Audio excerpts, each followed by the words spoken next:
World Golf Championships event at the end of the month, and you had a lot of players that have already committed. We're getting close to the commitment deadline for the event, and the question, as it always is, will Tiger be part of the mix? Will Tiger join? Will Tiger come to Memphis finally? The rumor has always been, well, he was going to do it, and maybe wasn't going to do it, and now he looks like he might. Now the schedule's kind of aligning where he could potentially.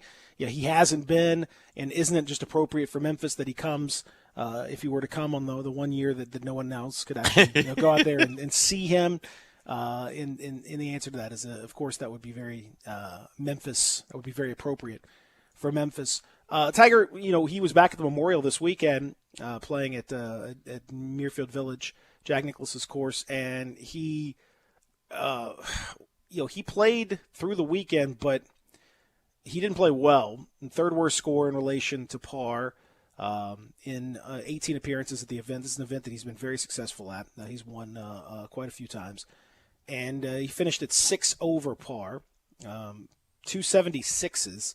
Now, this, to be fair, the course itself was quite tough. You saw a number of big time scores, including the beefy Bryson DeChambeau, popping a 10 at one point on one of those. Abraham Anser, and it plus 10. It was a tough course. I mean, that doesn't really indicate what the toughness of the course is, Anser, but the other one does. So it was tough for Tiger, and now there's kind of some discussion about, does he need to shut it down some more before the fall kicks in and before you start to see more of these events and the majors start to come thick and fast, because he didn't really give any hints on this. He's not playing this week, but obviously next week would be here in Memphis, and is that going to be the situation? Is that going to be the case? Is he going to be able to play? If he played in Memphis, then he would play 2 weeks in a row, because the PGA Championship comes right after Memphis. So, is he going to play 2 weeks in a row, or is he just going to hold off until the PGA Championship? That's the question that comes in. I do think, it is so hot. That might be good maybe for the back, to kind of loosen everything up. Everything's definitely going to be loose out there, and looseness is not going to be. You're basically playing in a sauna, so that helps to kind of get all the impurities out. I don't know. I don't know, but it's the decision time comes this week, so we'll see.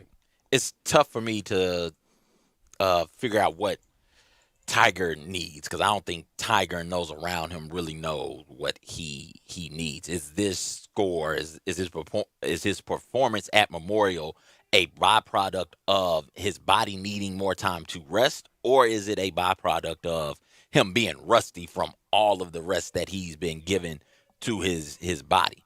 I think that it is just recklessly speculating here, because I don't know what's going on in this man's body.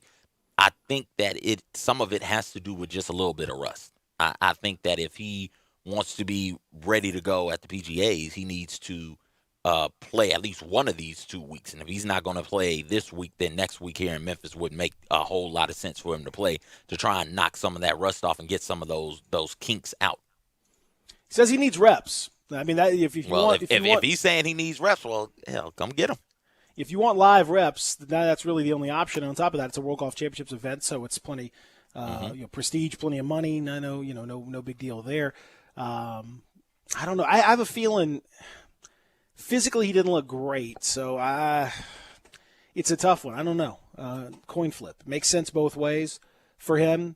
If he can physically do it, I do think he does need the reps. Yes. Leading into the PGA Championship, he needs to get real tournament action under his belt.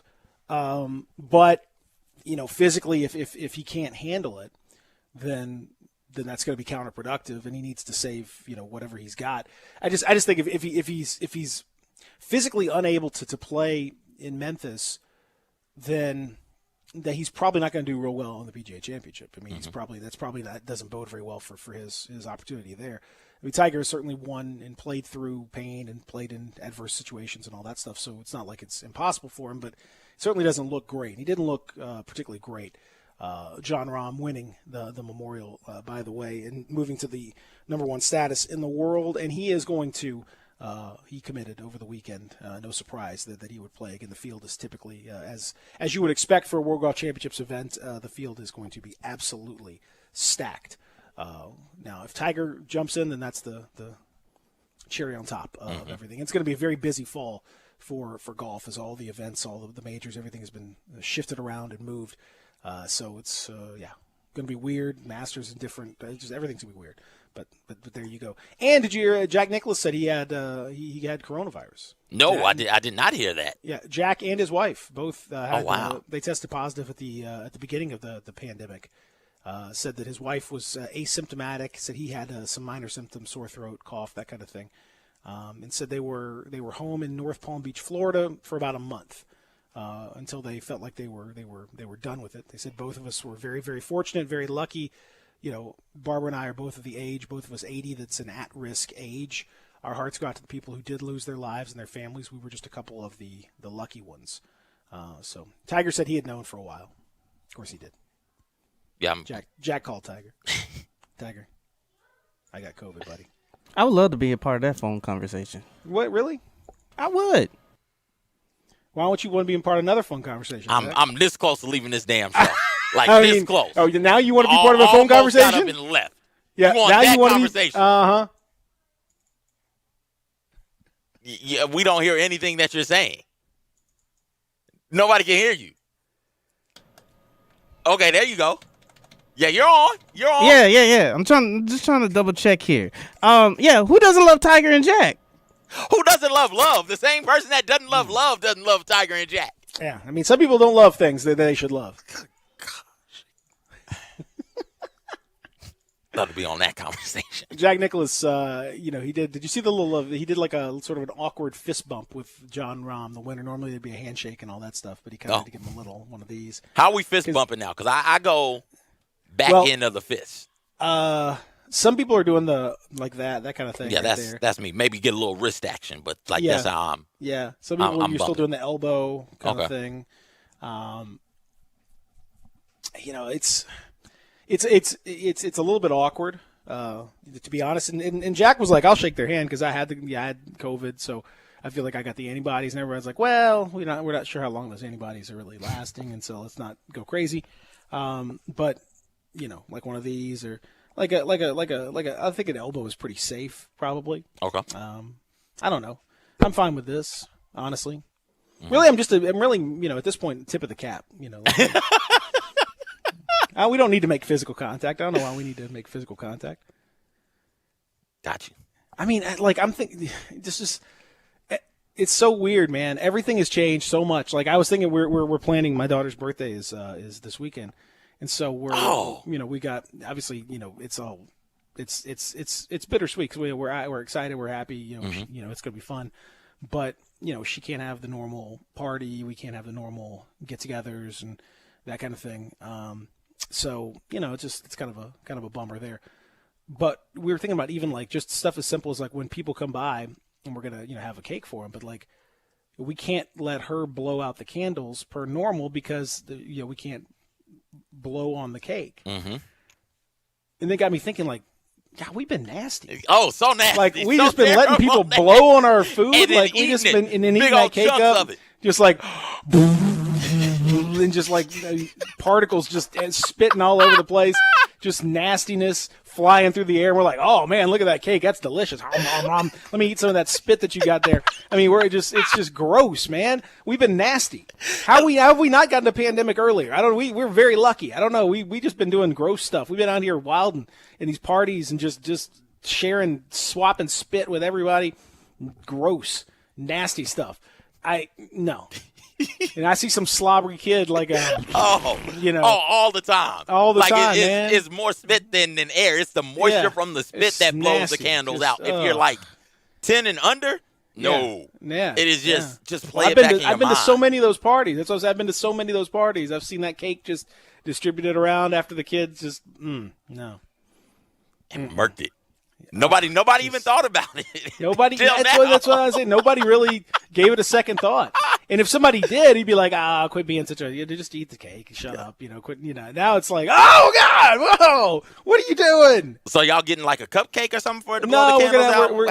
we're gonna give her. We're basically gonna give her her own piece, and she can blow that particular thing out, and then she can eat it, and then we'll keep the other cake in, under lock and key until such time as the air is completely clean.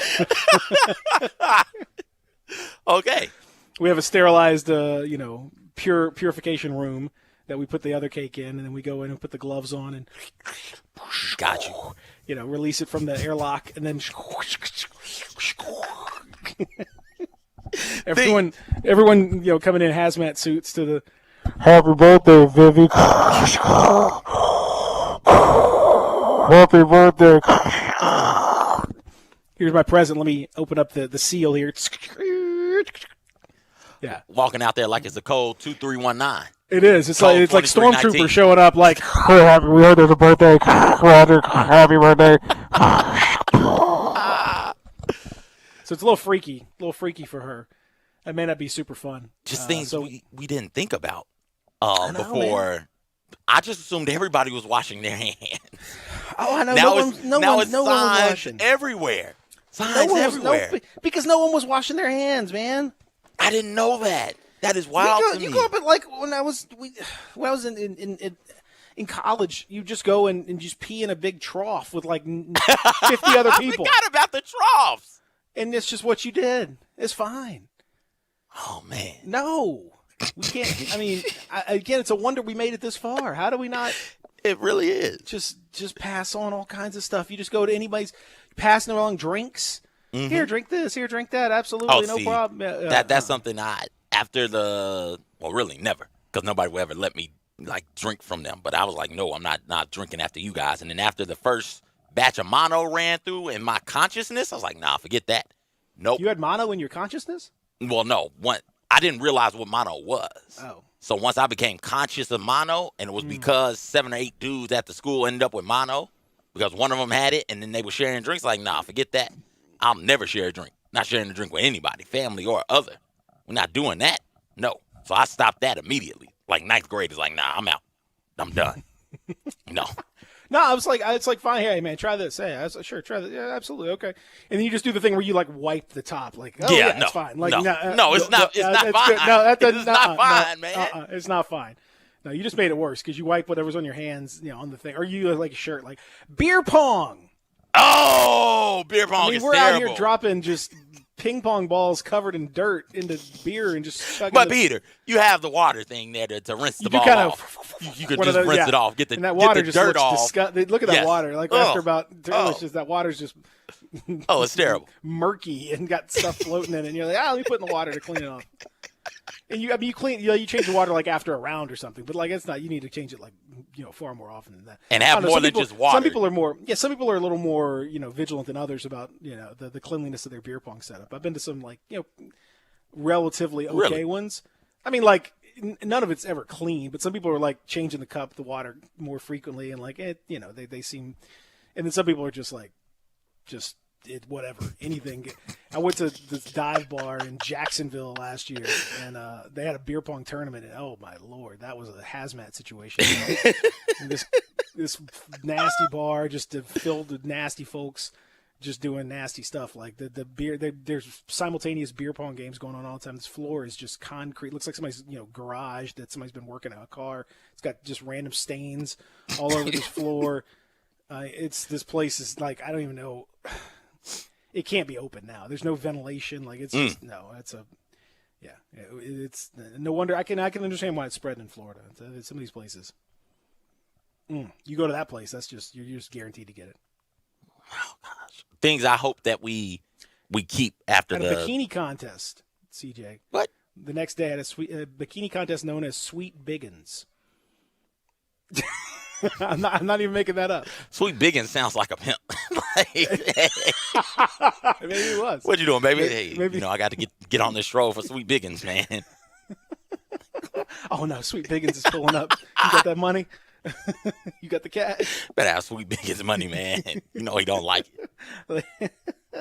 Ladies and gentlemen, Sweet Biggins. Mm-hmm. Yeah. So you know any joint that has a bikini contest known as Sweet Biggins is a classy establishment for. I hope we keep up some of this though from the pandemic. I hope we What, the Sweet continue. Biggins? You hope no, we do that? I hope Okay. we continue to All wash right. our hands. I'm sure I they'll hope do that. we play beer pong cleaner. How you Hope gonna do we that, let CJ? kids don't blow out the candles. Don't let anybody blow out the candles on the entire cake. I like the distance thing. I didn't realize how close we were standing on top yeah. of one another. Like how in one another's personal space we were. I like not having anybody within 6 feet of me. I hope we keep that. I mean, it's crazy to me. It's crazy to me how we did this. I don't know, man. I look back at these videos. It's just, oh, boy. What are we, man? Wild. Things are going to be different. All right, we come back. We'll talk about it. We'll also talk about how things are different down in the bubble where the NBA is getting set and games are going to start. Well, at least scrimmages are going to be starting here in just a matter of days. That's exciting. So looking forward to that. We'll tell you what's up with the Grizzlies as they get ready for their scrimmages and for their debuts and getting back into action. Again, we're going to talk to Teresa Walker coming up later on as we listen to her playlist today. Spin that wheel of conversation. And we got Sports Radio Theater, which is exciting. The Ballad of the Security Hotline, Snitch Hotline. Discussion. All that is on the way. Stick around. Real Sports Talk, Sports 56, 96.1, 87.7. We are Sports 56. You know, like everybody else, trying to figure out a way to operate and play. They are fast approaching when training camps would open up and when the season would start to become a reality. And as of this point in time, they are not doing a very good job of taking care of the players. At least that's what the players have to say. As the hashtag We Want to Play became quite common amongst many players out there. Myles Garrett, Jarvis Landry, Drew Brees, Russell Wilson, Todd Gurley, among many others. Michael Thomas. I mean, there's J.J. Watt. J.J. Watt. I mean, there's J.J. Watt outlined a whole bunch of stuff, but these guys are saying they want to get the message out to the public that everyone wants to play, but they want to make sure the teams are doing everything they can to make sure that it's as safe as possible, and make sure that people know that it's not just about showing up for money. It's not just about doing anything like that. It's about safety, and that they've got to hold these owners' feet to the fire in the way that these other organizations have tried to hold the owners' feet to the fire and do this the right way. And players are concerned about that. They want to play, but they also want to make sure that everything's taken care of. I mean, Russell Wilson talked about how, his wife. My wife is pregnant, and we went to sleep. It's important to be safe. Safety first. Y'all know what I mean? What is Quiet Storm Wilson's interior voice? Like, what does that sound like? Ooh, I think he code switches himself. Yeah, I think so too. I think he's just constantly code switching. I think it's just almost like a multiple personality situation going on up there. Okay. I think it just depends on what he's saying. Certain comments come out as "hey," and certain come out as "hey." Okay. It just depends on the thought itself, I think. So Michael Thomas said, if Adam Silver can respect the voices and protect his NBA players, why can't at NFL Commish do the same? Listen to your players. Myles Garrett says, if the NFL doesn't do their part to keep players healthy, there is no football in 2020. It's that simple. Hashtag we want to play. J.J. Watt, as you mentioned in his tweet, he talked about how there's still a lot of question and still a lot of ambiguity about this whole process. They still don't know how a positive COVID test will be handled with everyone. They still don't know about what the opt-out clause would be. They still don't know about how players are going to be protected if they choose not to arrive based on their legitimate concerns about this. They don't know when the testing is going to be. Don't know any of that stuff. And it's coming up here pretty soon. So I don't know how much longer they need to wait on this, but they need to get this thing squared away. How can you have This is so frustrating. The pandemic pops off late February, right? How can you have all of this time and still have no plan? This is akin to me having all of this time in high school to knock out a 5-page paper and just wait until the day before to do it. And yet that's procrastination on a remarkably alarming level. And my procrastination only affected me in my grade. This type of procrastination affects not only players, but support staff, coaches, trainers, referees, and it affects everybody's family. You've had so many months to sit down and work through the nuts and bolts of a most likely / worst case scenario type of plan, type of scenario, type of situation. And you've done, by the looks of it, nothing but procrastinate, man. It can't be this. It can't. I understand why the players are frustrated. I understand why they want it to be known that they want to play, so the NFL can't throw the fact that they don't want to play in their face. They want it to be known that, no, we want to play. We want to play as safely as possible, though, and the NFL is not telling us anything, not telling anybody anything. It doesn't appear to have a real plan. DeMarcus Lawrence, another one whose wife is pregnant, and he's like, yo, if we don't have a plan, I can't go out there and play.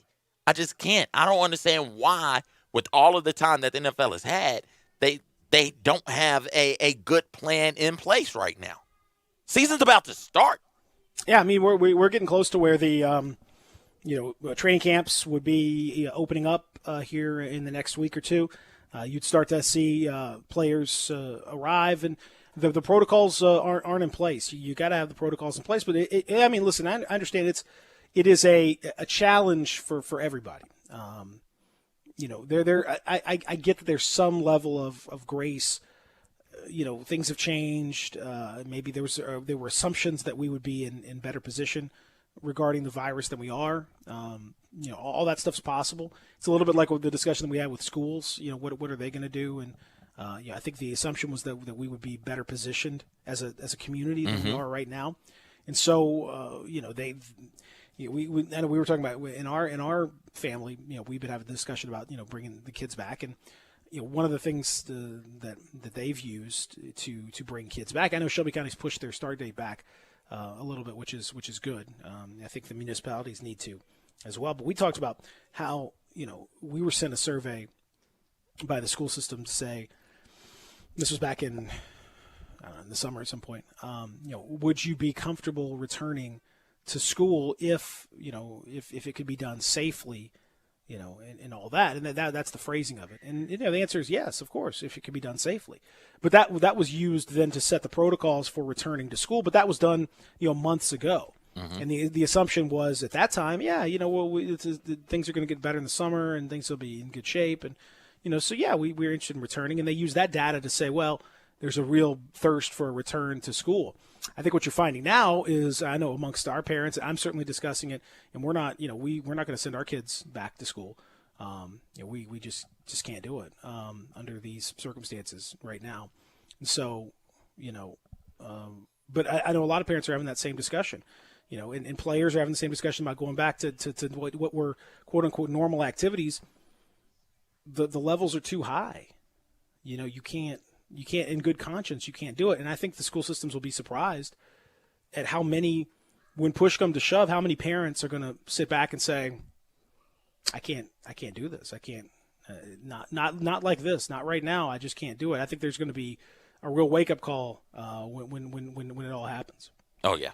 Yeah. And it's, again, another one of those situations where we've had so much time between the start of the pandemic to now, to where I would have thought that we'd have some type of an adequate plan by now for handling these events in the fall, be it school or football of the college / or major college / NFL variety, where you would have a plan. If you're the NFL and you're just looking around, MLB's going to a bubble, NHL going to a bubble, NBA's going to a bubble, WNBA is in a bubble. Everybody over here, MLS, in a bubble. Everybody over here is playing in some type of a bubble. So that would have, for me, as a commissioner or as a higher up in the NFL, would have been a signal to, hey, listen, we need to, if we're not going to be in a bubble, which NFL, it would be really, really hard, damn near impossible to put everybody in a bubble. If we're not going to do that, we do need to sit down and take a look at the safety measures we need to have in place. We got to make sure we can get enough testing. We got to make sure we can get the results back from those tests in a timely fashion. We got to make sure that we are doing our best to, while we can't really physically distance ourselves, we got to make sure that we are doing our best to contain the spread of the coronavirus so that it's not getting back to the players, and we're not having, or not only the players, not getting back to the players' families, and we're not having a situation where we then have to shut everything down, or having a situation like we see now where there is no plan. Like, you've had time. You've had March, April, May, June, it's July. You've had 5 months to try and come up with some sort of a plan, and for the NFL to not have one and not have an adequate one is just, it is sad, man. You training camp is about to start, and there's nothing in place right now. Come on, if you want to do football, there's got to be a plan in place. You can't just, and this was the frustration I had with schools when we first started talking about it maybe a week and a half, 2 weeks ago. It was just open schools up and no thought to the plan at all. Right, No right. thought to what that should look like. And that's what the NFL seems to be doing. We got to play games. We're going to have the NFL season. Cool. What's the plan for doing it safely? Nope, we just got to do it. We just got to send them out there. We got to make that risk. No, you can like mitigate some of the risk involved. You can lower the risk threshold if you have adequate plans in place. And everybody wants football. Everybody wants the NFL, but not at the expense of people's lives, not at the expense of their health and well-being. That's what it comes down to, is that people say, you don't want football back, or you don't want everybody wants it back. Mm-hmm. Everybody wants to be able to go to schools. Everybody wants to be able to go to restaurants. Everybody wants to be able to go and do the things we used to do, like we did before. Everybody wants a return to normal life. That would be wonderful. We have not created the circumstances that would allow that to occur. We've not created the environment that's possible. Right. We have to create. We are not owed normal life. There is nobody that is owed a normal life. Period. End of story. That's how it works. People have been born into crazy, awful conditions for generations and centuries and beyond. And they were owed exactly what we are owed, which is nothing, really. You have an opportunity to create a world in which we can guarantee certain things for people. And we've done that to a degree. And we have guaranteed a whole lot of rights. And we have guaranteed a whole lot of opportunities. But that doesn't guarantee that it's going to be normal. That doesn't guarantee that everything is going to be the same as it ever was. No, stuff happens. We have to find a way to fix it. And, I think we're getting there, but it's just going so slowly that it's counterproductive. We're the message about masks and all that stuff. It's all of this stuff is linked. What we talk about, like with individual choices, is all linked to schools, and all that's linked to football. Like, all of it is linked together. We have to reduce the general spread of this disease, the amount of cases, the amount of people that have it. We have to reduce that, and in order to do that, that's on all of us. All of us have to do we got to all do our part. And that's the only way it's going to work. If it's rampant in these communities, then it's going to find its way into sports. It's going to find its way into high schools and colleges and professional ranks. Mm-hmm. If it's not, then it won't. And you can see the teams and the leagues around the world that are able to continue because the spread has been mitigated hugely, and that makes an enormous difference.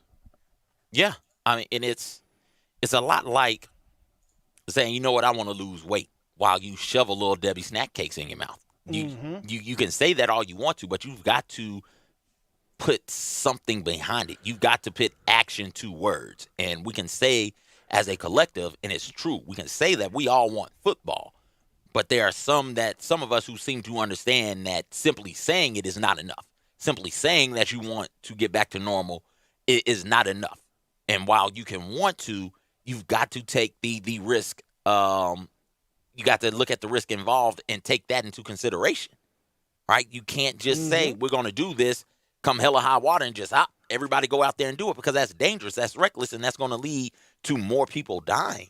And we don't want that. We all want to, it should be, not only do we want football to come back, not only do we want schools to open, not only do we want a return to normalcy, but we are also willing to make the individual sacrifices necessary to get these things accomplished. We are willing to wear the mask. We want football, and we're willing to stay 6 feet apart. We want football, and we're willing to not attend large gatherings, not crowd around in a bar, in a club, or in a restaurant. Like that is how much we want this, that we are willing to make individual sacrifices, and everybody does not seem on board with that so far. And it's crazy because we're 5 months in. I don't know how much longer it's going to take, but it continues to take. I hope. I mean, I've seen, it seems like finally we're seeing more mask wearing, at least in my anecdotal evidence. I've seen more lately. Not perfect, but certainly better. That's been good. So, maybe the other shoe is dropping here. I hope so. But it's been just, man. Oh. I mean, just think about what has happened in this 5 month period. I feel like because it's all happened so fast, in such a short amount of time, we've forgotten that March Madness did not happen this year. That Disney World shut down, Disneyland shut down, Vegas shut down. Like these aren't things, NBA, NHL, MLB shut down. These aren't things that have happened before. Not for this length of time. It's just not. This is real. This is serious, man.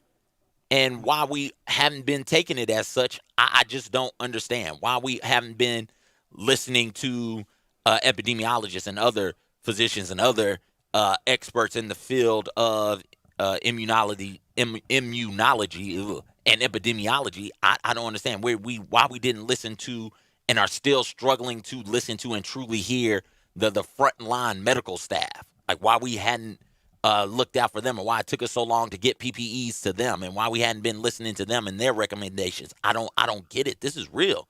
This is serious. Everybody who's playing sports is down in Orlando because they're trying to mitigate the risk involved. That has never happened before. Yep. The NFL, we are talking about not having college football. That has not happened since World War II? This is real, man. Treat it as such. If you want sports, if you want football of both the collegiate and NFL variety, then act like it. Don't just say it, but do it. You got to be about it, as Master P would say. You got to be. Got to be about that mask, man. Epidemiologist Noted. Master P. Noted. Epidemiologist Master P. You got to be about it, man. You just have to. Otherwise, you're not going to get football. They've already started canceling classics. They've already canceled HBCU homecomings. Ivy League's already canceled season. Patriot League pushing their season back to October. Big Ten talking about only doing conference schedules. Pac-12, only conference schedule. SEC taking a look at that. This has never happened before. Not in our lifetimes, I don't believe. No. Come on, man. Take it serious. Otherwise, you're not going to get any of this. You're not going to get schools opening up. You're not going to get football in the fall, and you're going to do yourself more harm than good. Well, and again, at this point, and you have teams like, I don't know if you saw over the weekend, Hawaii put out a statement that said no player or coach is known to have tested positive for COVID-19. And the university statement with the media, or University of Hawaii with a statement to the media, no football player or coach is known to have tested positive for COVID-19. The players respond via Twitter, said, well, no one's been tested. So, yes, no one has tested positive for COVID-19 because no one has been tested at all. Come on. Which is a great way you can guarantee that no one will test positive. I mean, that's been kind of the national leadership. That's kind of Trump's thing is like, well, if we don't test anyone, then no one can test positive. Good point. You're not wrong. I mean, that's a terrible idea, but that's technically correct. So the player's saying, why don't y'all do some tests and see how that goes. And they're not no response from the University of Hawaii as of yet. But come on, man, let's not do that. It's not fun to make this thing happen. At this point now, no fall football in the Colonial Athletic Association, the Ivy League, the MEAC, the Patriot. Patriot decided not to? Yeah, Patriot's not doing it. And then you have the Great Northwest, the CIAA, the PSAC, the SIAC, Northeast 10. Those are D3 conferences. You have several NAIA conferences as well that have said no fall football. Other, obviously you mentioned the Big Ten, the Pac-12 have modified their season for conference only if they play. Everything else still very much up in the air. But I would expect that in the next week and a half, you're going to have to make some kind of call on this with a little more clarity because you're going to start with camps, and just like we talked about the NFL, like you got to have some. August is when these guys get ready. Typically, there's camps and training camp and fall camp and whatever else, and then you get ready to play the games. You got to have some kind of a plan in place as soon as possible. So that I'm sure will be coming. An interesting announcement from the NBA that I think directly impacts Ja Morant. We'll tell you about that. Plus, we'll spin the wheel of conversation, sports radio theater as well, coming up on a busy hour number 2 in the Family Leisure Studios on a very hot and humid Monday. Real Sports Talk, Sports 56, 96.1, 87.7. Greg Gaston and Eli. Topic for today's sports radio theater. And action. Ring, ring. This security. Hi. Someone is knocking on all the doors on our floor. I suspect it's one of those young teams in the West. Oh, well, that's not good. Did you prank them back? What? I'm calling you to stop this nonsense, not prank them back. Sure you can. Listen. Let's take a page out of Jigglypuff's book. When they fall asleep in the common area, get a Sharpie right on their faces. You know what? You're useless. I'll handle this myself. Click. That is an odd ring. Hello, this is security. Hey, I just saw some people playing ping pong, spades, reading a book in the common area, not social distancing. Okay, so did they have fun playing spades and ping pong? Yeah, sure, I guess. What was the name of the book? A Traveler's Tale. What's the purpose of these questions? Listen, man, the players, they can play and read in the common area, dog. I don't see anything wrong here. Oh, come on. They're clearly breaking the rules and need to be punished. Doc! Dang it, I know it's you. You're the only one that hasn't left the room and taken your temperature scan. Click. These rings keep getting better and better. This is security. Yeah, someone is blasting their music across the courtyard. I wanted to stop. Oh, for real? What artists are they playing? Meg the Stallion? Oh, that's dope. I love Meg. You should go join them. No way. Their music needs to stop. Okay, hear me out. So what you're going to do is go down there and enjoy that music with them. Nobody complained when you blasted soft, tough guy Tory Lanez down the hallway. Huh? You said what? That's what I thought. Click. I was really excited to see all these players down here, but they ain't paying me enough. And scene. Woo! You didn't specify exactly what sort of ring you wanted, so I just.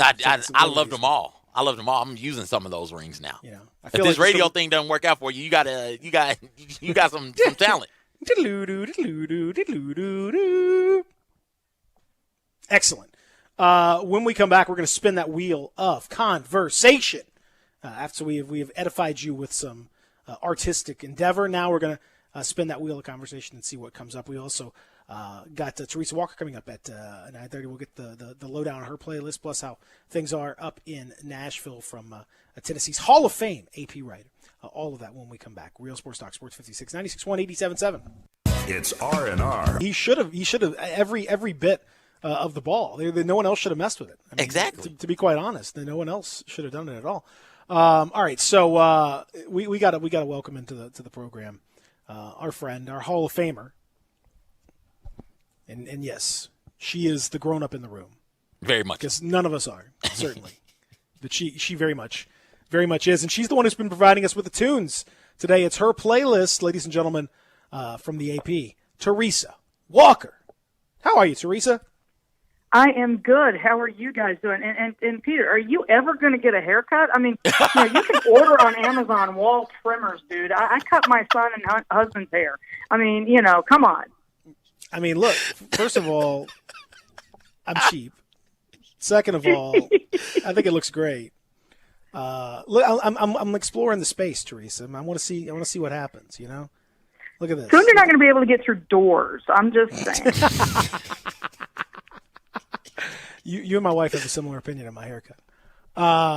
She's a brilliant woman. She is. Well, that is true. She is. Although on this issue, we're going to just respectfully disagree, or maybe not respectfully. Frankly, I don't know. So tell us about the playlist. We've gotten a little mix of a lot of different things. CJ felt like your playlist was inspired a lot by the fact that you've been in a lot of arenas and been writing a lot, and you've heard a lot of arena type stuff. Oh, that's very, very true, and very good guess. And plus, I've picked up some songs from, like in Nashville, the hands go up and they stay there. I mean, let's face it, I've heard some tunes there covering Grizzlies games that have made it onto my phone for listening purposes. Lose Yourself. I mean, who could not love that song?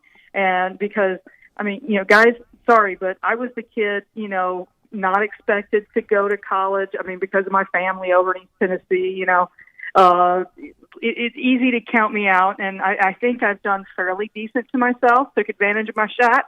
Teresa's the underdog story. We're talking about the underdog story. We are talking about best movie underdog story. Teresa's the underdog story. I like it. Exactly. Trust me, I try to tell my son that every day, and worked hard to get here. I didn't, thankfully, when I had my shot, you cannot mess up more than once and get ahead. So Copperhead Road, which you just played, guys, my parents back in the day financed a move to Chicago when I was a teeny babe by making and selling a batch of moonshine. So every time I hear that song, it just rings true. Oh, okay. Well, look at that. What's the song out right now, or the song that's come out in the past 5-10 years that really get not only you going, Teresa, but everybody in the family? Like, it comes on, it's like the family anthem. Do you guys have one of those? Uptown Funk. I mean, my son and I can sing that one. I mean, I've got some Ludacris on my list as well. That my husband looks at me and my son in amazement that we can sing all the words to it. But Uptown Funk is easily at the top. That and Taylor Swift. You Need to Calm Down. Those are just two great songs. Well, in being in Nashville, you got to have some Taylor Swift on there. You got to have a little influence.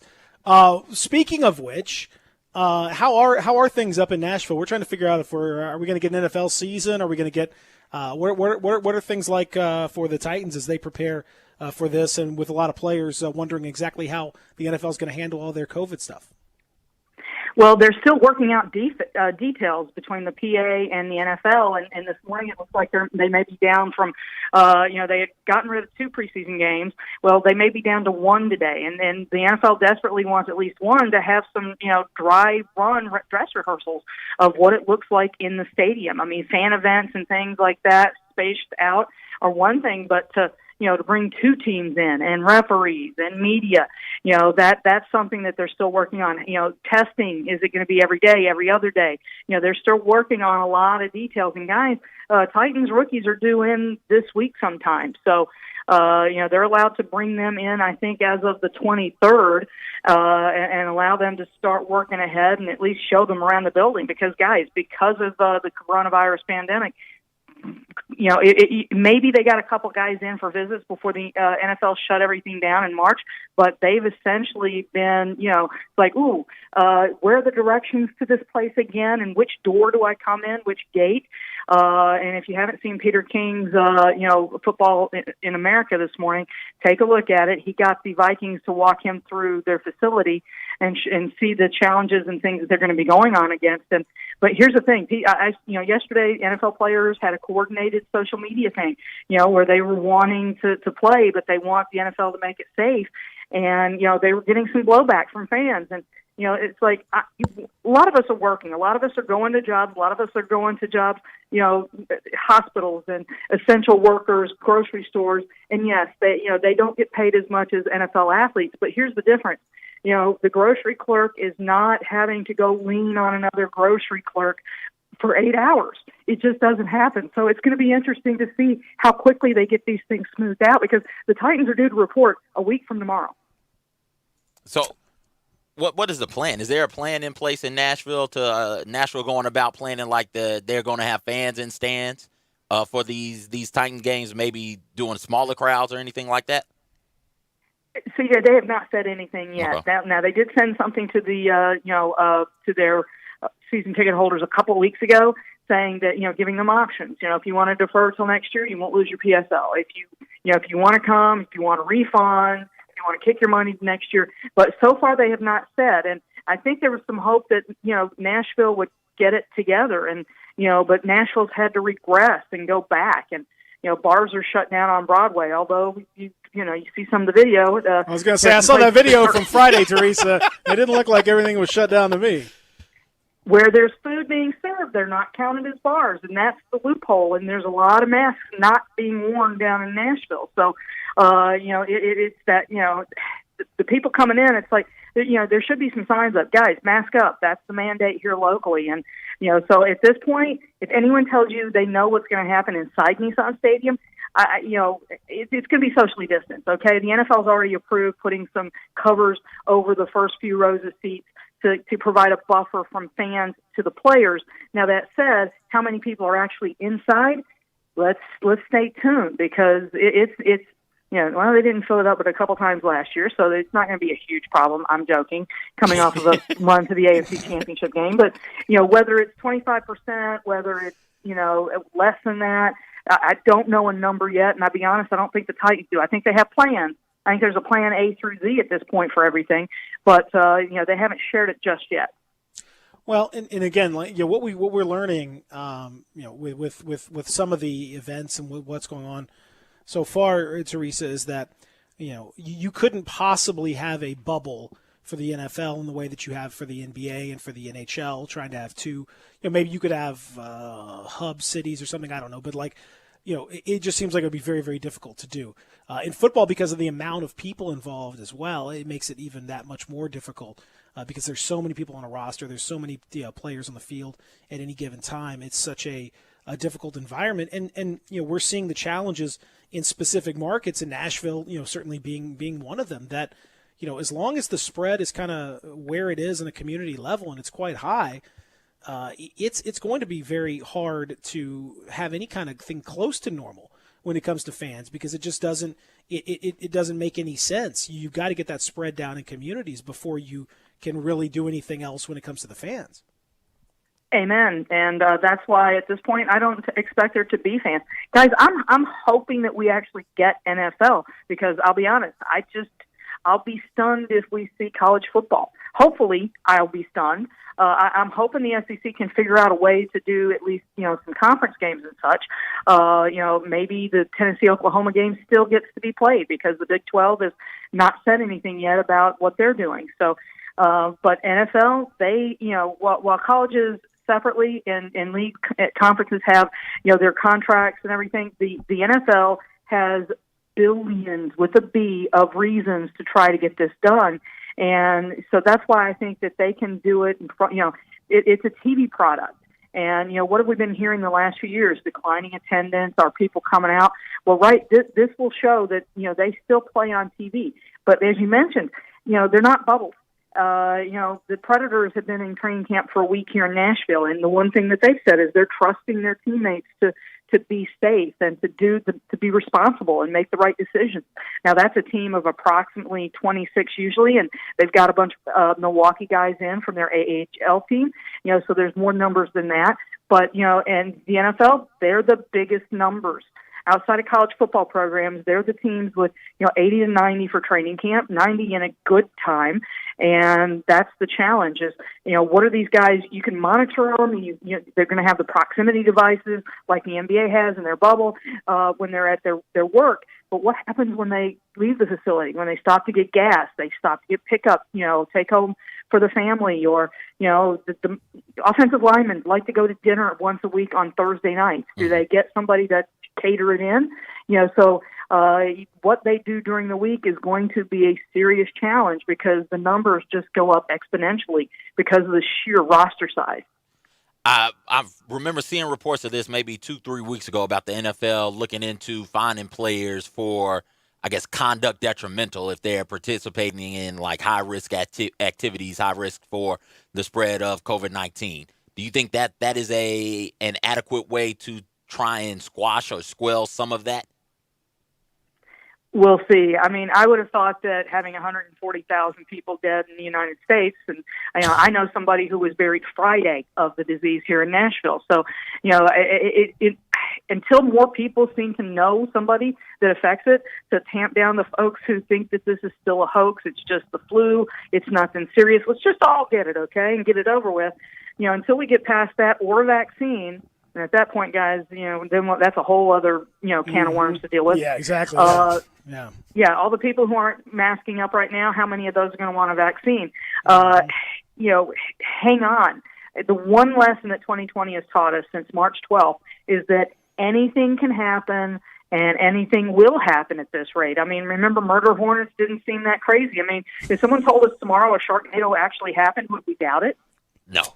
I can't rule anything out at this point.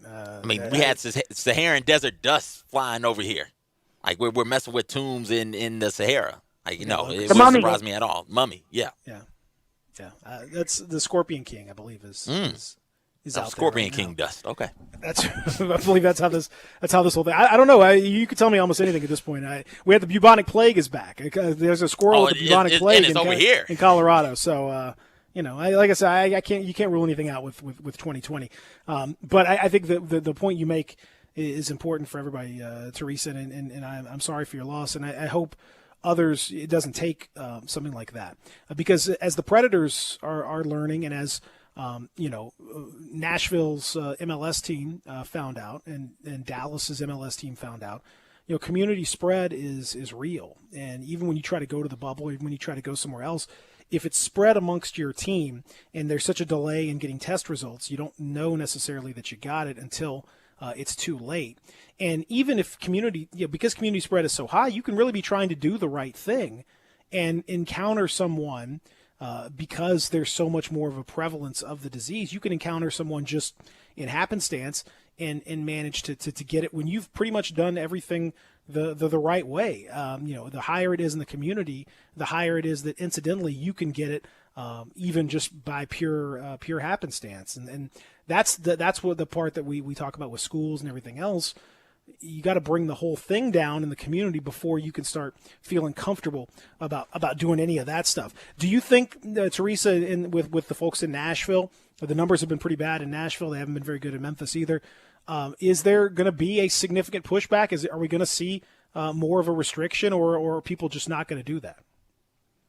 It's a great question. I mean, there's people still pushing to, the bar suit, and a judge slapped them down up here. That's the challenge, is finding that push. People want, rights, Constitution. Well, guess what? I grew up in an era where I saw, quarantine signs on houses. Okay, they do, public health is something that gives them some powers that, help supersede some other issues. So, if the numbers keep going, and the one thing the scientists keep telling us is, when the tests start going up, the positive results start going up, and the hospitalization rate starts going up, it's followed within a couple of weeks to 2 to 3 weeks by the death rate going up. And that might, everything I've been reading over the last few days is, as bad as it's been in July, August could be worse. So, and if the numbers keep rising at that point, then we might have to get to a point where it's a lockdown. Where we were back in March and the beginning of April, where it was just stay at home, don't go anywhere except to get food, to the grocery store, get prescriptions, and then that's it. And if that happens, how that affects the NFL will be interesting. The NFLPA released a heat map on Friday showing how many of their teams were in markets where the virus was increasing. And, the Titans, I think, were like fourth on that list. So, you've got the Cowboys and Houston Texans, Miami Dolphins, Jaguars, Tampa Bay. Those are teams in hot spots, but then there's the LA teams and then the Niners, and the Raiders are moving to Vegas, but their numbers aren't so great. So I mean, guys, here's the sad thing: is they're going up, and I saw 40 states are really starting to get hit hard. 19 are really just going on and above the Call of Duty. So we might be facing things that we thought we were past here in the next month, and that's the thing. College football should be starting up in another week and a half. We've already blown past SEC Media Days. OVC was supposed to have their Media Day today virtually, and they postponed that. The OVC commissioner's talking later today. We just don't know what's going to happen. And my fear, I'm hopeful that we have things happen, but with watching the numbers, I just can't see things turning out well. No, and we've been talking about this in the context of the NFL, but it's even tougher for college just because there's no unification. There's so many more teams. There's so many more things to deal with. And we've already seen the college season just ravaged by this, and I would assume that more would be coming this week. So it is what it is, Teresa. We got to do the best that we can. And I know you'll be keeping an eye on things down in Memphis. I know normally you're down here for the golf tournament. Are you going to be sliding down for the tournament this year? I'm waiting to see. AP is definitely one of the groups that get some of the limited media credentials for that. But with everything being done so remotely, I'm waiting to see. If Tiger makes a decision by Friday, that would probably surprise us all, knowing that he's only been to Memphis, the one time, way back long ago, then I'll definitely be there. Am I there for the weekend or the whole thing? I'm still waiting to find out exactly what that decision is. So, safe thing is for me to cover it from my house, which is what I'll be doing, helping cover, NBA and NHL games over the next, few weeks. Yep. So, yes, Zoom has been the thing that's driving us all a little batty by now, but, yes, that's going to be my foreseeable future. It's very weird. If the Titans are in camp, guys, we'll be doing interviews with players by Zoom throughout training camp. That's what we've been doing with the Grizzlies. It's been very strange to pop on and after practice or whatever time it is, and you're just it's a really bizarre. And it's been weird. Now we might have a small group that gets to ask Mike Vrabel questions in person, but I need to see that we have a training camp first before we get to that point. That's exactly right. Yeah, we don't even know about that. Well, thank you for the tunes. Either way, it's been nice to hear about all of that, and in continued success. Keep doing your thing. I know this is something that's kind of different for all of us, and we're all trying to kind of work our way through it as best we can. Appreciate what you've done, and keep doing it. Thank you, guys, and I'll just leave you with this. Everybody mask up. If not for yourselves, for the person beside you. Thank you, Teresa. She's exactly right. Thanks, guys. That. All right. Thank you very much. Teresa Walker, Hall of Famer. Tennessee Sports Hall of Fame. Great stuff from Teresa Walker of the AP. Follow her on Twitter, at Teresa M. Walker. You will want to see what she's up to, and I hope she gets a chance to come down. But obviously, everything's very much up in the air as of now. Then we'll come back and continue here on Sports 56 Mornings. Peter and CJ with you. Real Sports Talk Sports 56, 96.1, 87.7. Check out Dave Woloshia. It's time for him to call it his condo. It's time for him to start getting some damn chips. Now, a lot of people are going to sit there and say, Ben Simmons and Joel Embiid, they're not ranked as high. Da-da-da-da-da. Doesn't that make sense to answer his question like that? No, because again, my belief is there's no chance in hell. I don't care if Ben Simmons is playing power forward. They needed to do it a long time ago. He still can't shoot from outside. Period. And I'll tell you one thing. The Greek Freak, that's why they call him the Greek Freak. Giannis ain't no joke. He's a real deal freak. And if he can get it done in the bubble, this is his chance. Now, do I think he's going to get it done? No, I don't. That's why I said underdog. And I know you look at the Vegas odds, people are betting because, MVP, I love Giannis, blah, blah, blah. But, dude, I love him too. But do y'all really think with y'all can laugh at JaVale McGee if you want, and Dwight Howard, Anthony Davis, and Dwight's crazy as can be. But that's a stacked front court. Think about LeBron just having to pay attention to shooting guards. And he's, 6'8", 270? That's ridiculous, son. they're defensively might be the best team we've seen in a long time since the Detroit Pistons pulled it off. Oh, and by the way, they have Anthony Davis and LeBron, and they can actually score. They don't just need zip, zip, rip, rip, rip. Hamilton and big shot Chauncey Billups to hit a shot every once in a while, and Ben Wallace to bust somebody's nose. They're just built different. I like them. So to answer the question, Milwaukee's the underdog. Okay. Because the Lakers going to win this joint. Told you. You got a love affair with them right I don't. now, man. You love the Lakers. Dude, I hate to be this person. Gigi, Kobe, Vanessa, all the stuff that happened in L.A. Look, you got a point. Come we'll just on leave it now. at that, though. So the NFL, you talked about the meeting right now, right? They need to do it. They needed to do it because this weekend there was an organized social media attack led by organized? It was hashtag we want to play. But anyways, okay, I don't know how I didn't pick that up.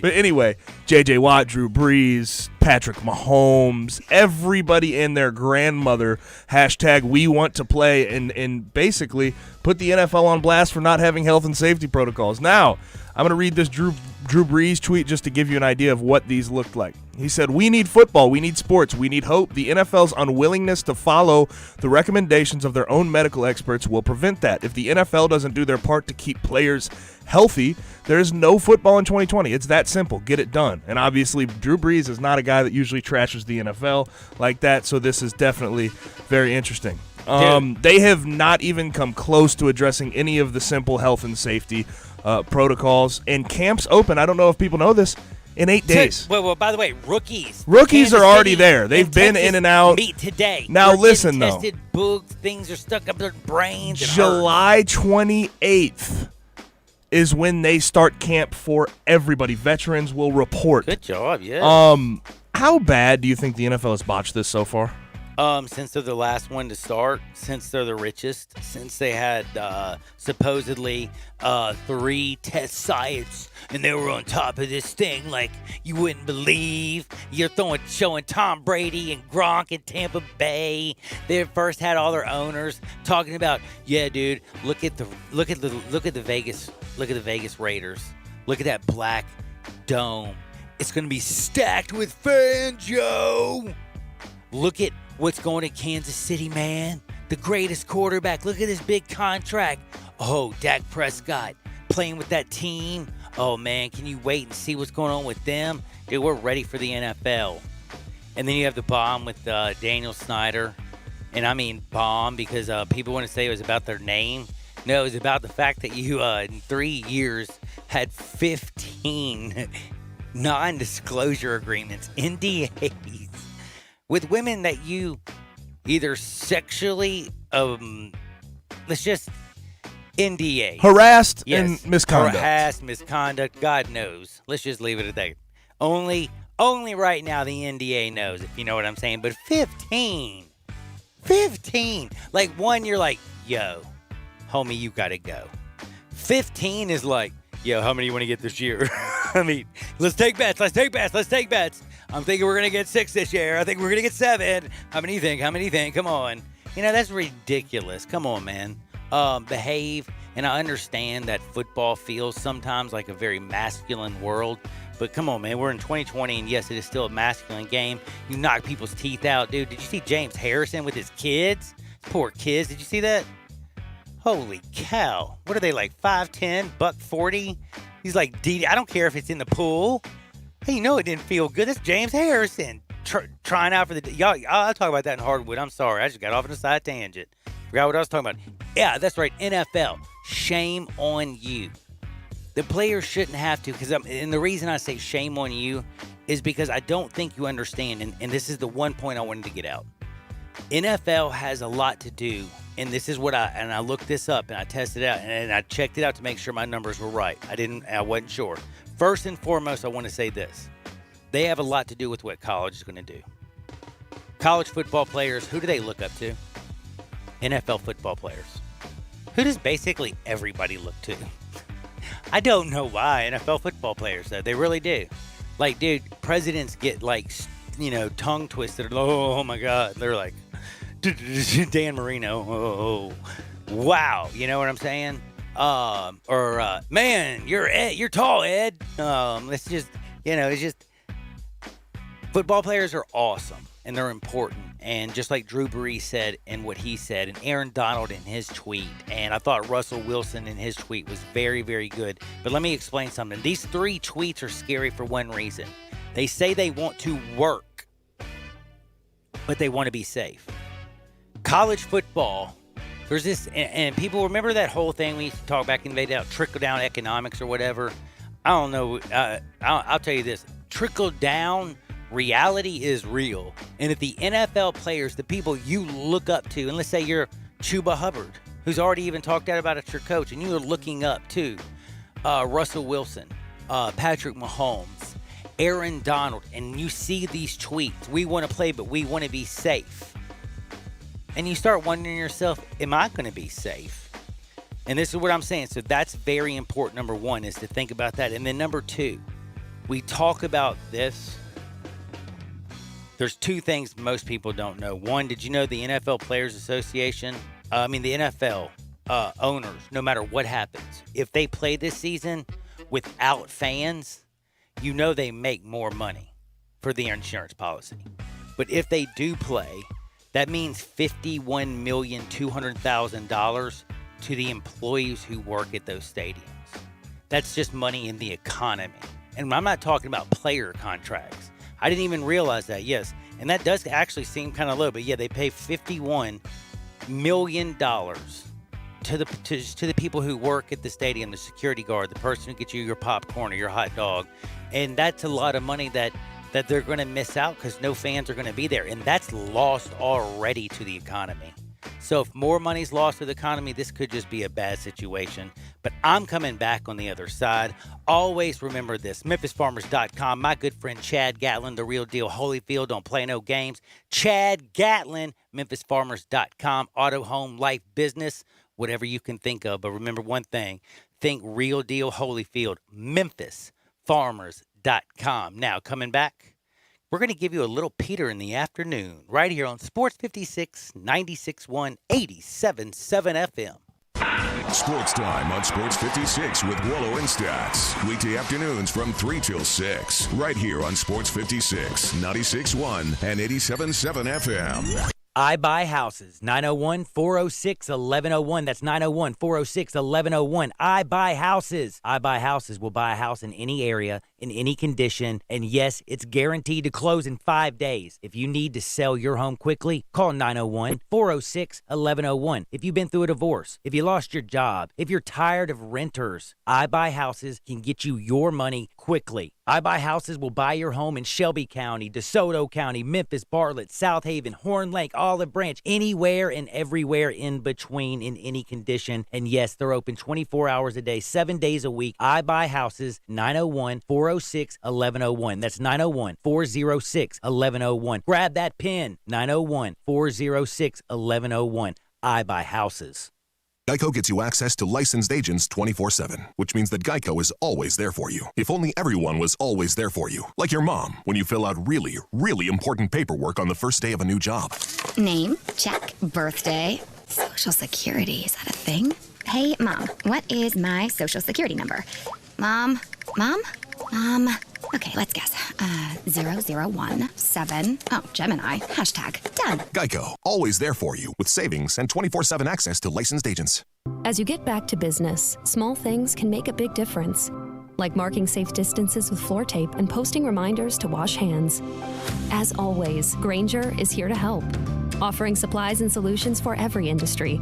Free access to product specialists, 24/7 support, safety recovery guides, and more. It's part of our commitment to help you adapt and recover in these challenging times. Call, click Grainger.com, or just stop by. Grainger, for the ones who get it done. O'Reilly. Get your car ready for summer at O'Reilly Auto Parts. Oil? Check. Battery? Check. Wipers? Check. And don't forget your cooling system. Right now, get Peak Long Life Universal Pre-Mixed Antifreeze and Coolant for $12.99 a gallon at O'Reilly Auto Parts and earn double O Rewards points with your purchase. Stop by O'Reilly Auto Parts. O'Reilly Auto Parts. Hi, it's The Herd. Guys, I want to ask you about age. Are you okay feeling older? Having less energy? Adding unwanted body fat? Yeah, neither am I. That's why I exercise and take M-Drive, the only supplement specifically for driven men, just like you. I want to stay engaged and energized, strong and lean, but I'm not going to let age beat me. Neither should you. M-Drive, it can help you feel more energized and help you lean up. Invented by a world-class scientist with over 40 years of experience. I've met him, his family, real people. Check it out, mdriveformen.com. They believe so much in their supplements, they offer a no-hassle 60-day money-back guarantee. mdriveformen.com. It's also at Walgreens, Vitamin Shop, and Rite Aid. And if you're not ready to give up, if you want to feel more energized and lean, try M-Drive, the only supplement for driven men. Don't let your age beat you. Visit mdriveformen.com today. mdriveformen.com. Welcome back to Sports 56 Happy Hour with Johnny Radio. This hour is brought to you by MemphisFarmers.com. Insurance coverage backed by a local agent and a brand trusted nationwide. We are farmers. MemphisFarmers.com. Well, show me the way to the next whiskey bar. Oh, don't ask why. Oh, don't ask why. Welcome back to a little Sports 56 Happy Hour with your good buddy Johnny Radio. I'll tell you one thing. There are two things in this world that me and Peter definitely don't ever disagree on. That's Central Barbecue. One, I love the banana pudding and think it's the best banana pudding in the entire world. If you go to eatcbq.com or one of their 4 amazing locations, Poplar, Central. Oh, yeah, don't forget us. We got you on Summer. And then, of course, downtown, right behind the Civil Rights Museum. 4 amazing locations. They cater events. You can go up in there. You can party like a rock star, play ball. You can do all your fun stuff. I'm telling you, Central Barbecue, it is literally simply the best. Smoke is their sauce, from their wings to their ribs to everything in between, their shoulder, their turkey, everything. Golly, buy their meat in bulk, by the way. Central Barbecue, it's simply the best. It's almost time, I think. Is it time to do a little bit of Peter in the afternoon, maybe? It's time for a little Peter in the afternoon. My baby gonna hold her tight, gonna grab some afternoon. Here's John with Peter Edmiston. What is up? Welcome back into a little bit of a little afternoon, Peter. You're going to have to pull him in. I don't even see him on my screen. I'm right here, buddy. Dude, I love you, dude. I can't hear anything, dude. Oh, my goodness. You actually called into the hotline. No, I'm on the equipment, buddy. That's what I'm saying. Lord have mercy, my brain doesn't work. Yeah, you got into the equipment. See, I was looking on the phone going, do we have him? Do we have him? and he's giving me the thumbs You got me, up. and I'm on the Zoom. Do you see me I'm on the video? Well, man, see, don't ask me to get technical, Peter. I mean, you're on the video, so I'm right here on the video. I look good on the video, though, don't I? Yeah. No, you do. You look great.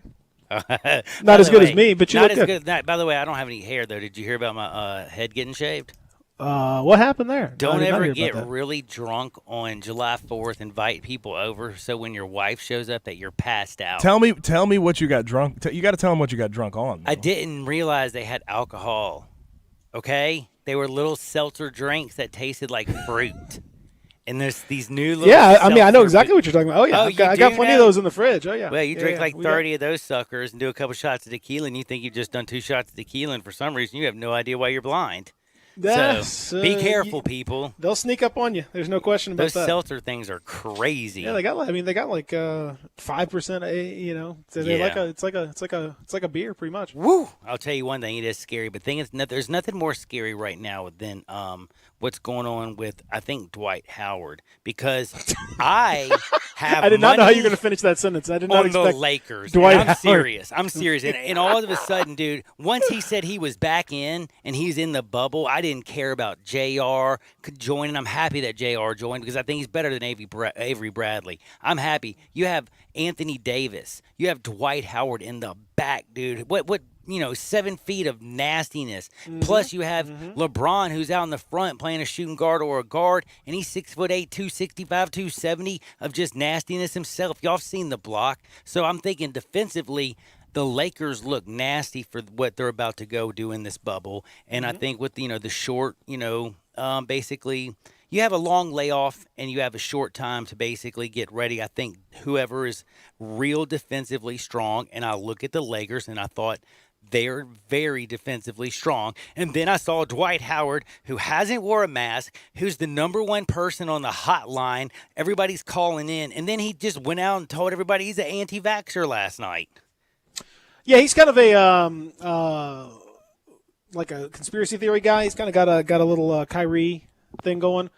On steroids. There's a reason why he's gone through 5 different teams in 5 different years, even though he was a former Defensive Player of the Year and all that stuff. He's a super talented guy, but he is just a little bit of a fruitcake. So yes, that is correct. You hope that his bizarro tendencies will be reined in a little bit by the guys that are around him, but that team, that's a real challenge for LeBron when you've got the likes of JR and Dion Waiters, and you've got Dwight and JaVale McGee, Dwight Howard, and let's be real with Anthony Davis. That front court is nasty as gall. It's a huge. Out. It's huge. I mean, they've got a ton of dudes. They got a lot of size. But the thing is, I don't know yet how any of these teams are going to respond to this layoff. You just don't know. You don't know what it's going to look like. You don't know. We've already seen some guys end up getting hurt. Marvin Bagley just got ruled out with a foot injury for the Kings. So you have like you just have guys. Stop making me laugh. Do what? The whole thing, like them trying to. I told them if you just go straight into the playoffs, this thing is going to work. Trying to set up, giving the Pelicans the easiest opportunity, wanting to put the spotlight of this like regular season. Don't get me wrong, I understand the financials of finishing the regular season, but this that was all. Let's be real, was about Zion, and now he's not even going to be there. So then you talk about some, Bags is also not going to be there for the Kings. It just feels like everybody else who is outside of that top 8 in either conference, they've already mailed it in. They're enjoying Disney World in the bubble if they got to be there. Yeah, I mean, I think that these teams, some of them are more, some are worse about it than others. I mean, like the Wizards, there's really no reason for them to be there. None. It's pointless. The Suns, there's really no reason for them to be there. The Kings, though, were playing pretty well before the layoff. The Blazers. Same guy. I think the Pelicans, obviously, they were. I know you're irritated about the schedule, and you think there's some kind of conspiracy. I've already tried to tell you that that's not the case. I know. I'm still not ever gonna I'm not saying I'm a conspiracy guy like Dwight Howard, but I am. I just am saying it sure felt like they were trying to do everything to give my man Zion a little love, and they were trying to do everything to pimp slap our guys right here in Memphis. They're like mean? Memphis, Maine, dude. I mean, because it's just the schedule was always going to be tough. We talked about how the schedule was tough before. It was always tough. True. Like that was just the nature of it. It got the Grizzlies had the toughest schedule. If things had gone the way that if they just stayed the same, the Grizzlies would have had the toughest remaining schedule of any team in the NBA. As it stands now, they have the 6th toughest schedule of any of those remaining teams. So in reality, it improved for them a little bit, compared to the way that it was.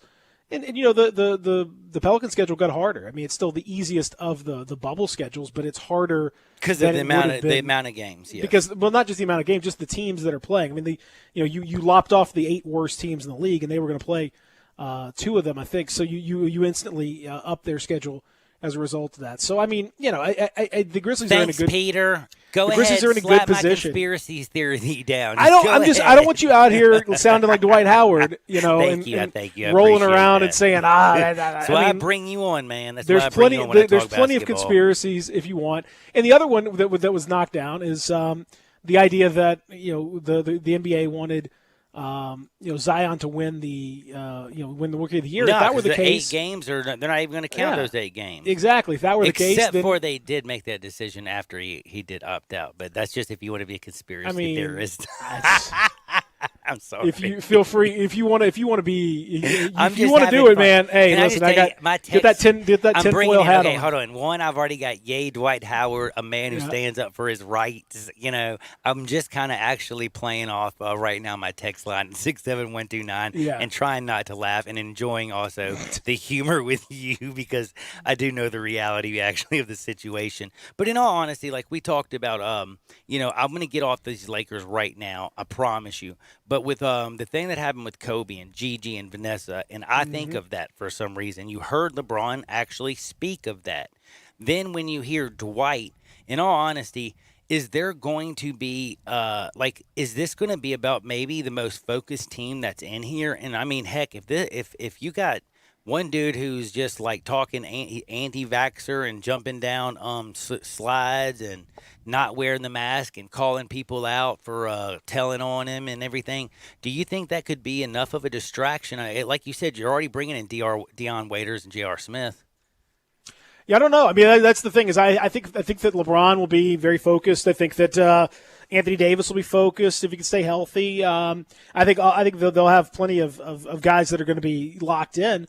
But obviously, you are going to rely on, and you do have to rely on some guys that are a little bit flaky. I mean, the truth is we don't know. We don't know what nobody that's been down there has ever been through anything like this, and none of us have ever been through anything like this before. And so, just like none of us really know how you don't really know how you're going to respond to it until you actually go through it. The same thing is here. We don't really know how these guys are going to respond until they actually start to go through it. Some guys have kept themselves in immaculate shape throughout the break. Some of these guys have been working out on their own, have been adding weight, have been adding muscle, have been doing, Lord knows what. Other guys maybe have not been as vigilant. Maybe those guys have been a little more lackadaisical about it. And when you see the return to action later on this week, when the scrimmages start, you'll start to see, who's real and who's not. And we just don't know. I mean, it's been remarkable to me to see the fact the Grizzlies have really stayed drama-free. Yep, of all true. the teams that have been out there, the Grizzlies have really been amongst the least dramatic. There's just been really nothing going on. All the times that we've had a chance to talk to them, everything sounds like it's in good shape. Sounds like everybody's doing well. Everybody's happy with what's going on. So, you could talk yourself into the Grizzlies making a little bit of a push here. Whoa! If you want to. Are you wait? So this is where I'm actually kind of. I mean, look at the odds. I'm asking you. I'm the numbers guy. I'm looking for something to play, baby. I don't know if you saw me go through last weekend, but that's actually that wasn't me. That was Lee, but I still played it.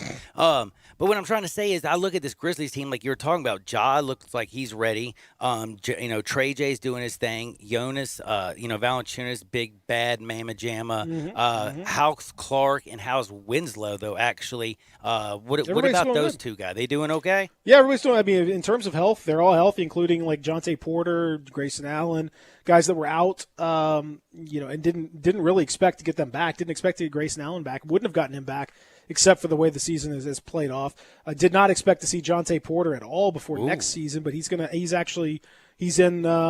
workouts right now, and he was in scrimmages, and they're getting a free look at him. I don't think that they're gonna be able to use him in any of these games, but they may. In some of these scrimmages, you may see a little bit of him.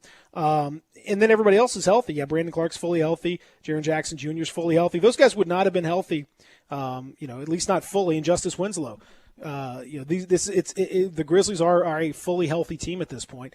And so, that's really helpful. The fact is they also got Ja Morant, who, we'll see what it plays out as, but he's added a whole bunch of muscle. He's in the weight room throughout this and bulking up. He says he's added 12 pounds of muscle.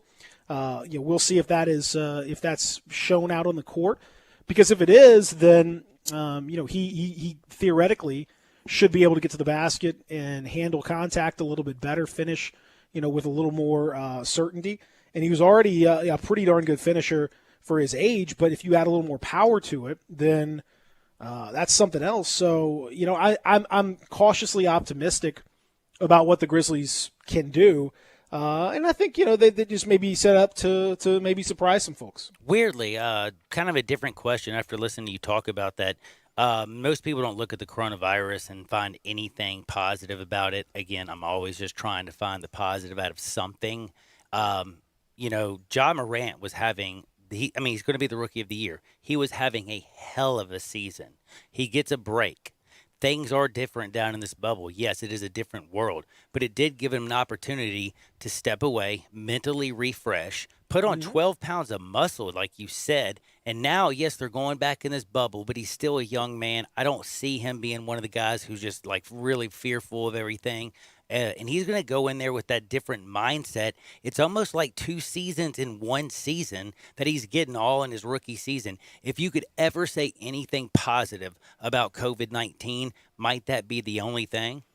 Well, yeah, I mean, I still wouldn't say anything positive about COVID-19, but I would say that those guys they've had it's kind of weird with the rookies. They're not quite sophomores yet, but they're also not really rookies anymore either. Yeah. I mean, and you've had enough time now. By the time you go from when they will start this, I don't even know, the seeding games and then the playoffs. Between the end of the regular season and this time is 4.5 months. Which is, that's pretty much an off season. I mean, that's more or less what you see from these guys, when they're away. So it has been a time to get completely recharged and to change up a little bit. So that's why I say you don't really know, because there's a lot of guys that may come back and may have a little bit of a different approach, may have a few extra little tricks up their sleeve. They may have been working on something. They may be a better player. They may feel better. I don't know. I think it's going to be really intriguing, and obviously, the fact that there's going to be no fans in the stands, and it's going to be, the atmosphere is going to be, very flat and different. Some guys may respond really well to that. Some guys may not. Speaking of that, did you hear Steven Adams talk about how quiet it's going to be and he's afraid how many people are going to actually get technical fouls, because now with nobody in the building, they're actually going to hear him cussing out the referee. You're going to have to. I mean, they're going to have to. I hope they don't do a delay.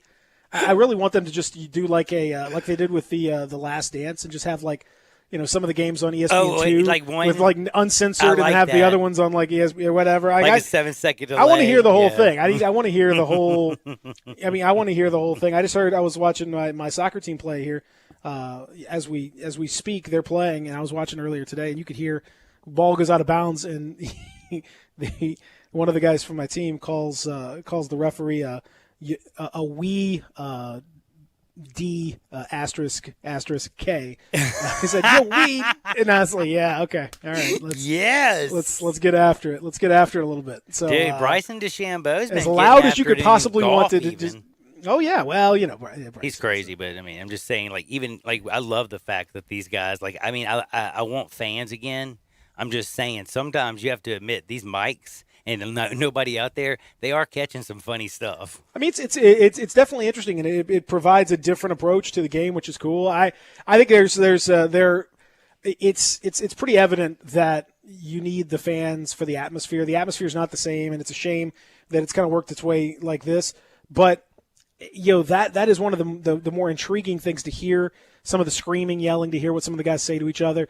And I think for the fans, depending on how they mic it up for the NBA games, those of us that have had a chance to cover these teams and be down there and listen to the amount of talking that goes on the court, it's amazing. A bunch. And it's not like trash talking. I mean, it's just organizational talking. Like you go, I got this, I got all the calls, all the things like that. I'm sure Gabe could tell you.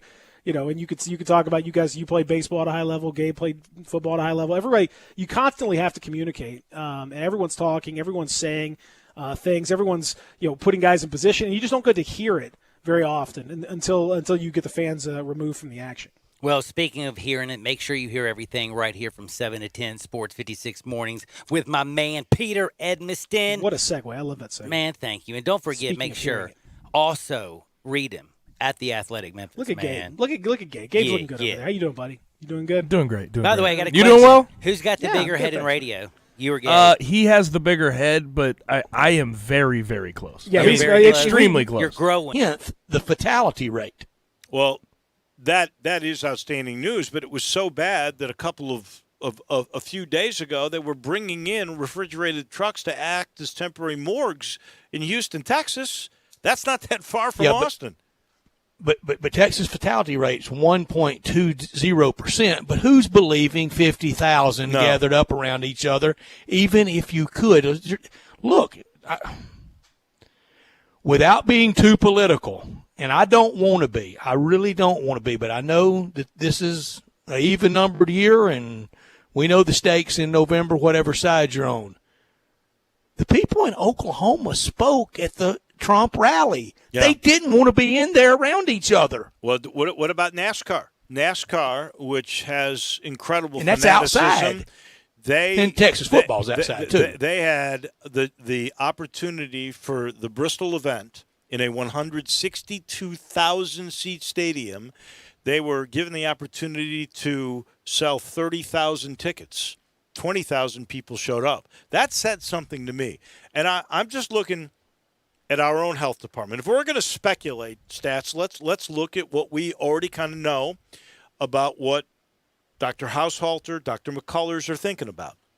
Basically, they told 901 FC, you can have your crowd, but they have 10%. To be 12 feet socially distant and wear masks. And they got to have staggered times in. And when they figured all that out, Craig Unger and the health department said, okay, looks like we can do it your way with about 1,000 people. That's 10%. I know that some of the models that I've seen for the Liberty Bowl, if you did the 12 feet spacing and you did the staggered come in and leave, you're talking about a crowd of 3,000 to 4,000. 3,000 to 4,000. We heard Laird Veach say he really needs 15,000 there to make it work. Maybe if the caseload goes down, we can get to the 20% that he needs. Maybe so. But that's not where we're at right now. And I just find it astounding that on the same day the governor of New Jersey says we're going to have 500 people, and the Giants say, no, we're not going to have anybody there. This comes a week after Philly was going no gatherings of mass people in stands through March of 2021, and the people in Austin are going, don't worry about it, 50,000 people. That's just not going to happen. Yeah, it doesn't feel like it will, and going to a game there is great, and I'm looking forward. We're going to catch up with Craig Way. I hope sometime this week, if not this week, next, because. And maybe I didn't know all the symbolism and the imagery and some that offended. I don't think there's any better pregame buildup and setting in a stadium than being at Darrell K. Royal Stadium. I mean, when that drum and that big old Bevo comes out there, and when they break into Eyes of Texas, I'm telling you, it is good stuff. Now, maybe I didn't know all that I should have known, and they have revisited that, and they're going to keep Eyes of Texas, and they're going to keep the hook 'em sign. But they have, I think properly have named the playing field. It'll be Darrell K. Royal at Earl Campbell, Ricky Williams Field. They did it on the field. I know what Joe Jamel gave them, but I think if you're going to have a football field at Austin, Texas, it should be named after Earl Campbell and Ricky Williams ahead of Joe Jamel. I agree, and I think they're doing a lot of things the right way. I am not sure. I mean, if I were a betting man right now, I would bet you that come September the 5th, there's not going to be 50,000 people in that stadium. Have you been? Did you go to games when you were in College State? Did you go to Austin? Have you been to a game at Austin? I've done basketball games in Austin. I've never been to a football game in Austin. Football's incredible. The drum's coming down. They're building all new arena. Yeah, I'm just going to say this. I think and we're not going to get this year, but the build-up for any college football game, that could be on Tiger Lane, it could be in the Grove, it could be, as you just said, waiting in Darrell Royal Stadium, Earl Campbell, Ricky Williams Field. It could be waiting for the spear to be thrown in Tallahassee at Doak Campbell, and I don't know if they're keeping that name. And I think that could be. I don't know if they're keeping the spear. A tradition could go away too, but there's nothing like the build-up and the electricity that you get with that. Well, that's not going to happen this year, even if we get games, because you're not going to be allowed to gather for your pregame tailgates. You're not going to be all allowed to go in the fans stadium aren't going to be allowed at the same time. If you get fans in it's going to be the 10 to 20% range, and you'll have staggered times where you come in and leave. That's how it's going to work. And remember last year, I thought it was a little bit off-putting how some, not all, how some in the LSU official party complained about the air conditioning and how hot it was that night they played. And I said then, when Ole Miss, when we played down there in 2013, I'm not kidding you, it was a late kickoff, 7:45, 8 o'clock, and he even got pushed back a little later. It slid a little because the game before it was running long. And we like to never kicked off, and it was late. But blast furnace hot when the game was over at 11:30, and I said the locker room was like a meat locker. It was cold as it could be, and as nice a visiting locker room as I've ever been in. So I don't know how or why LSU was particularly treated like that, but I know when Texas goes to Baton Rouge this year or whenever they go, payback's going to be you know what. Yeah. Yep. Let's hope that occurs. Speaking of Texas, you ready to do the look at Phil Steele and Lindy? I was just thinking, Notre Dame's lost 4 games. How are they going to make those up? We know Alabama is not going to be one. BYU lost 5 games because they're also the independent. I think BYU and Notre Dame could get together and do something. Well, they could, and honestly, the BYU's lost a game that second day. I want to say that was Michigan State they were supposed to play at home. That lost a home game against Michigan State. BYU did. If they were to put up the money, I mean, Memphis has an opening. They could play Alabama get it done 1 week and then play Memphis the next week at home. The Alabama game, that is, that I'm sure that'll be in Tuscaloosa, or is that a neutral? Where was the USC game going to be?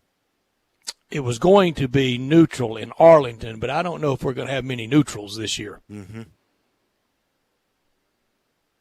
I don't know what we're going to have this year. I don't either. I mean, if it came down to – I know I want it. If it came down to a model – but I want it safe. If it came down to the model that we keep hearing the SEC is interested in, where you'd play 8-2, 10 games because you'd delay a couple of weeks, maybe a month, and then you would play your 8 conference games and 2 really good non-conference games, that model, that could work. If Memphis had that, I don't know. They'd only have to lose 1 non-conference. And the Tigers will lose this momentum because in Lindy's they're 19 and Phil Steele they're 25. Oh, and in Phil Steele's, let's go over some of the teams in front of them that I feel like I think the Tigers are better. I know they were at the end of last year as a metric, but that's last year. I understand that too. And going into this year, I feel like they're better than Miami. They're better than Virginia Tech. Mm-hmm. Auburn, with what they lost, I would not be scared of that game. I think they are as good or better than Tennessee and Kentucky. I think I know they're better than Central Florida. Well, that was and that's teams in front of them for Phil Steele. Well, that's a game that if we play, that's a game you'll see. I think Iowa's got a whole lot of problems on that team. Who knows how they come out of it? I think Memphis would be able to compete with them and Oklahoma State.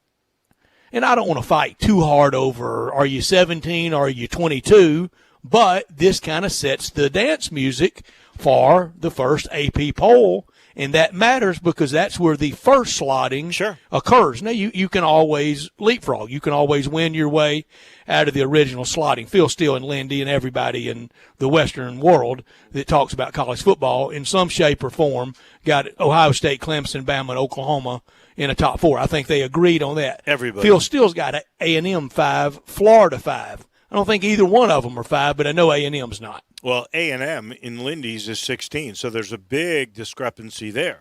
Big spread. And I kind of like Lindy's because I think Lindy's actually tries to have a little bit more balance, not to take anything away from Phil Steele because he puts his work in. He's got 8 SEC teams.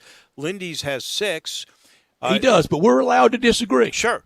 Big Ten's got 6 in Lindy. It's only got 5. We put our work in too. Phil Steele. The Lindy's has 3 ACC, where Phil Steele's got 5. He's only got 2 in the Pac-12, Phil Steele, whereas Lindy has 4 Pac-12, both have two from the American. It's clear the American is the next conference up, and in the eyes of Phil Steele, it's equal to the Pac-12. And I think in the eyes of a lot of college football observers, it is. If it's not equal, it's ground being gained by the American, and I think both Phil Steele and Lindy have Notre Dame a little low. I think they should be ranked better. One has Notre Dame. Phil Steele has Notre Dame at 8, and Lindy has them at 10. And I know you think they're a top 4 team, right? Because you've got them in a playoff. I'm gonna have I'm gonna have them in the college football playoff with Ohio State, Clemson, Alabama, and Notre Dame. And Notre Dame probably won't be the 4 seed if one of those teams from those conferences, Big Ten, ACC, or SEC, loses a game but wins their conference. They will probably be the 4. I think 12-0 Notre Dame seals being the 3 seed. Well, because they're Notre Dame. But here's the problem. And you're right. If they were 12-0, there's a really good shot. But will they have it's sort of the same dilemma that the Group of 5 has. What kind of schedule are you talking about? Because they've lost 4 games.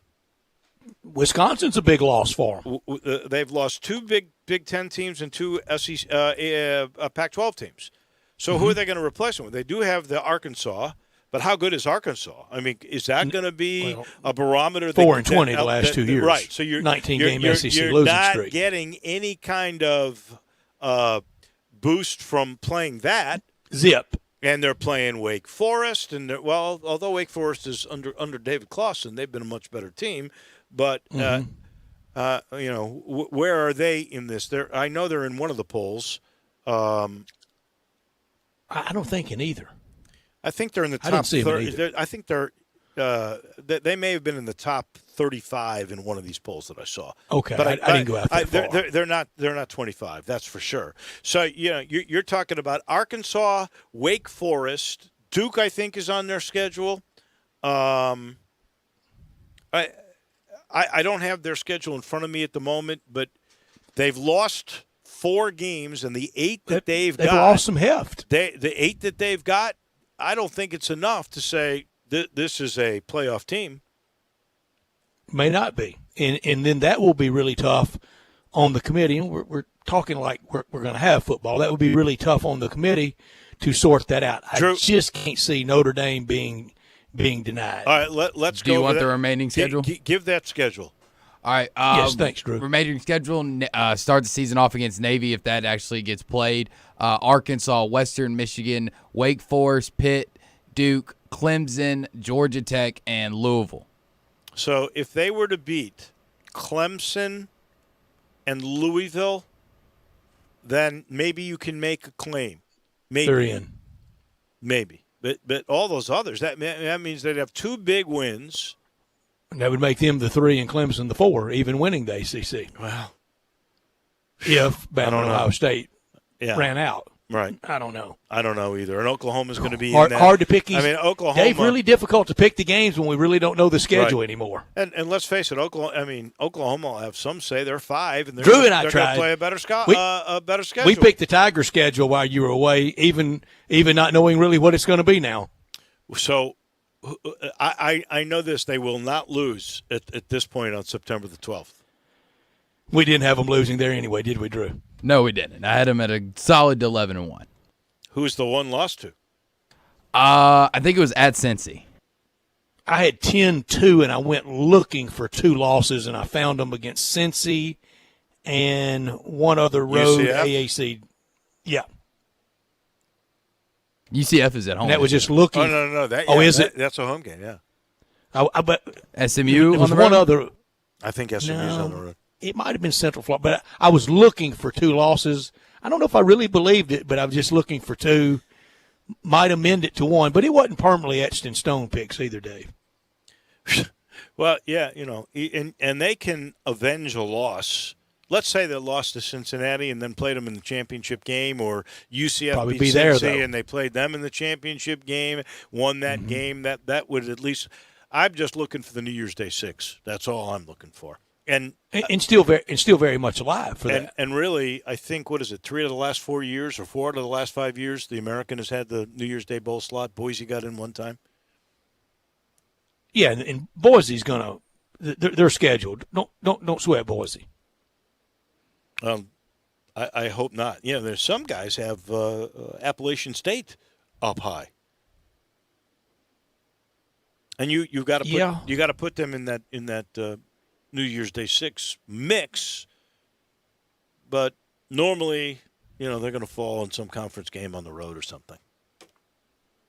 And as we mentioned with Laird, and just on the hopeful side, because we don't know, but if cases could go down, positivities go down, and of course fatalities, hospitalization, any of those numbers, any of those scoreboard numbers, and he said he's going to listen to the health people, and that's what you should do. Maybe it would, by then, local health officials would relax it to where 18, 20, 22,000 could go, and I think the numbers would get there and at least stave off Armageddon. I'm just, in my mind, if we got to 15 to 18,000 and we could play the games in 15 to 18, I think economically the Tigers can make it in this season, and you're not totally destroyed. This portion of the show is brought to you by the Spirit Shop. Weekend's over. I know you have playoff scenario, play-in scenario, I should say. For those who are not familiar, the 8th and 9th seeds, if the distance between those two teams is 4 games or fewer, it's a 2-game play-in, and the 8th seed has to win just 1 game. The 9th seed would have to win 2 games in order to flip-flop positions. So, big game right out of the chute against Portland Trailblazers. Trailblazers lose that, they are in very, very serious trouble. And New Orleans, the question with New Orleans is, what about Zion? When is he going to be able to come back from the family emergency? So, early on, Grizzlies take care of business. Their final opponents are against Eastern teams that may already be locked into their seed and maybe resting players. Well, the Zion thing is interesting because I believe that, and you said it earlier, Adam Silver is detail-oriented. They had protocol. If he left the bubble and was not tested every day, you're talking about a 10-day quarantine. And if he is tested every day, shows proof that he's not been positive, then there is a 4-day quarantine. Well, guess what? He's not back yet. He's still not in the bubble. And so, you've got to think. I know it's still a week and a half away, but you've got to think it's real iffy because that's the game too, right? It's Portland, and then you play New Orleans, and then you play, what is it, San Antonio? I think San Antonio's second, and then New Orleans. I mean, if you were to get by Portland to begin with, and then they don't have Zion, and, you guys are healthy for the first time maybe ever. You go 3-0. I don't see. I mean, the odds are really good that you don't even have to worry about playing stuff. Right. Well, that's what I've said from day one since this competitive format was issued: is just handle your business. You handle your business, you don't have to worry about anything else. And handling your business is beating the other teams. I mean, Sacramento suffers a big loss now. Marvin Bagley is injured. Right. So that and so is Fox, right? Isn't De'Aaron Fox got a sprained ankle? De'Aaron Fox, yeah. So Sacramento is one that is within 3.5, but certainly could fall back given their injury situation. So, I mean, the Grizzlies sit in a real good spot because, as you point out, they're totally healthy. They're mentally they're in just a great frame of mind, and they're really ready to roll. So, hopefully that their performance on the court matches their mindset right now, which seems to be very, very positive, very upbeat. Pete, I saw Kendrick Perkins today on NBA The Jump on ESPN afternoon programming right before we came on. He was making the case that he thought between Greg Popovich and how Young and kind of without LaMarcus Aldridge kind of get up and down the court summer league type mentality of just go out and try to flood the zone with offense, that the Spurs could be a team to make noise. Never mind taking somebody out with the Grizzlies. The Grizzlies could do that with their permanent cast of characters, couldn't they? Yeah, I mean, the Grizzlies obviously have an opportunity to play some up and down and up-tempo basketball, and without LaMarcus Aldridge, DeMar DeRozan, I think, thrives in the half court. But you start talking about Lonnie Walker, you start talking about Derek White, Patty Mills can shoot lights out. So, they play a little bit more up-tempo and they don't have to feed LaMarcus Aldridge. It may open up the floor for them. But again, they're in a position of having to chase some teams down, and it's going to be a difficult situation for them. I mean, they can play faster, but LaMarcus Aldridge, along with DeRozan, are their two most viable scorers. And if you lose Aldridge, that still hurts. I understand that their style can change and be a little more un-Spurs-like, if you will. But when you're missing a guy like LaMarcus Aldridge, still that's a lot of points. Points are going to have to come from somewhere. Yeah. Well, he said Rudy Gay could be the 5 in a Spurs setup. Could be. I mean, Pop's not married to any one system. It's like, whatever gives us a chance to win, and if they're going to play small ball, that might be the way that they have to go without Aldridge. I would like that would be playing, in my mind, into the Grizzlies' hands, which that's the system, the style of play that they are used to and they want to play. So I think I would welcome that. And, not that I want to take anything away from Greg Popovich, because we know he's one of the great coaches of all time, but that's trying to figure out something, and the Grizzlies already have something that's been figured out, and now you're healthier than you've ever been. So let's just assume that the starters are going to be Ja Morant, and they're going to be Valanciunas and Dylan Brooks and Jaren Jackson. Who's going to start at the small forward? Is it going to be Winslow? Is it going to be go a little smaller with DeAnthony Melton, or is Anderson going to be your guy? How do you think they will play once we really get into these important games? Well, clearly you have options, and wing depth is something that the Grizzlies are blessed with at this point. Not having had the opportunity, obviously, to see practices and see who's running with who, it's kind of hard to guess. Everything would be speculation on my part. I just like Kyle Anderson with the starting lineup because he doesn't need the basketball. You got a lot of other guys in that starting lineup that need the basketball. And if you were to put Justice Winslow in the starting lineup, he's a guy who can play on the ball. Maybe he becomes part of your second unit. Grizzlies' bench unit has been fantastic all year long, one of the best benches in the NBA. And Justice Winslow, I think, really, really would add to that. Could be a situation of matchups. Could be who you're playing on a given day or night, whether it's San Antonio going small or however. I just like Kyle Anderson because he knows how to play the game, and he's a guy who's been in the Spurs system, a guy who's played deep into the postseason. I just like having that experience out on the floor. And the Grizzlies, causation, maybe not, but Grizzlies had a really good record when Kyle was a starter. And he loves this team. He loves this chemistry. I think everybody loves his chemistry. I mean, yesterday Justice was doing, primal screams during his media availability saying how much he likes being around this group, and people who have been new to the group have been very impressed with their cohesion, with their positive spirit. For Justice Winslow to come in yesterday, as he did during the media availability, and say Ja Morant's the guy. Boy, that really is saying a lot from a guy who played at Duke, played high-level basketball, played for Pat Riley in Miami. For him to come in here and to say, man, I love this group, I love being around this group, and Ja Morant is the man, that's pretty high praise. I'm more impressed, honestly, with Jaren Jackson. Because going into this year, even with the surprise 2-pick, and we knew Ja was going to be really good, nobody saw from the get-go that he would supplant Jaren Jackson Jr. as the guy that we thought was going to be the face of this team for the next 5, 7, 8 years, however long it lasts. And Jaren Jackson, to me, has accepted the fact that, he's going to be Robin to the Batman of Ja. Right, and I think you have to know those personalities. And I don't know that Jaren was ever going to be totally comfortable being the alpha dog. I think just his personality, the way he approaches the game, I just think that, kind of like Pau Gasol, actually I'm going to go back to the Portland Trailblazers. When I was there in the late 1990s and early 2000s, they tried to make Rasheed Wallace the number one guy. Rasheed Wallace didn't want to be the number one guy. He wanted to be a complimentary guy, number two guy. And I think that Jaren is in that way where he is perfectly happy to be, not the alpha, and just happy to be with Ja. And Ja can be the Kobe Bryant type alpha player, which is something that the Grizzlies have not had. I don't know ever really to have one of those generational talents that has the alpha personality that Ja does.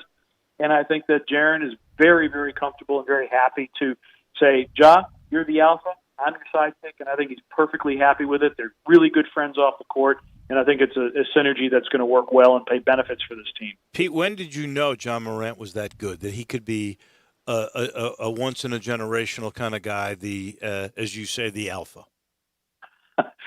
The dunk over Aaron Baines, probably. Yeah.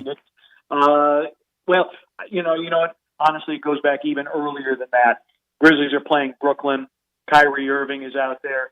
And Taylor Jenkins says, I'm going to take you off Kyrie for a couple of possessions just to give you a break. And Josh says, no, I'm guarding Kyrie Irving all the way to the end.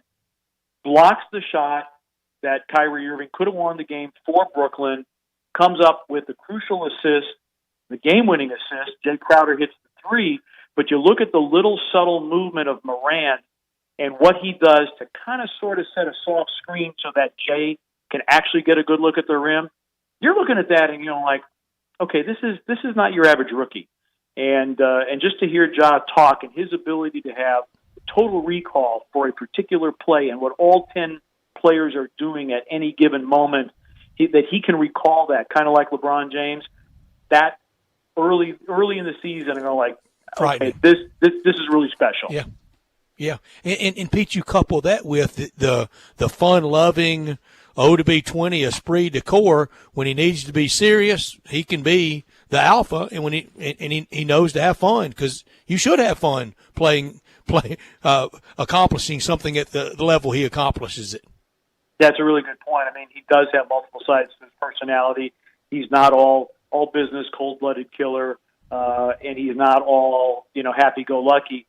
He melds both of those, and I think that really, really helps this team because they know that there's a time to be serious and get work done. There's also a time to cut loose and have some fun. I know this is also confusing because it seems like, that season was literally 4 months ago. But do we already view this as a successful season considering nobody thought this team would ever make the playoffs? They were talking about winning 22 games. Yeah, I mean, if given where they are right now with the 3.5 game lead, if for some strange reason they end up not in the postseason, it's definitely that element of it would be a disappointment. But this team has progressed further than people anticipated. Very few people outside the real hardcore NBA people knew who Taylor Jenkins was. He has come out of the shadow of Mike Budenholzer, and he has been absolutely fantastic. He has done a great job of bringing this team together. He's brought that San Antonio element of caring about players beyond their status as a player, but as a person. He has been involved in the community. He's been great with the players. The players have responded to him. And Morant, not only his ability to be an alpha, to be a leader, but to also have a group of guys that is willing to follow him. You can have a leader, but if you don't have followers or guys that are willing to follow the leader, you're not going to go very far. And the Grizzlies front office has done a tremendous job of bringing quality guys in, and a couple of later season acquisitions that a lot of people, everybody's talking about Justice Winslow, and rightly so. Mm-hmm. Gorgie Jang, total pro. Anthony Tolliver, total pro. So to this young core with Ja and Jaren and Brandon Clark and DeAnthony Melton, for that matter, now you bring in some seasoned veterans, and it's a very, very good mix. And the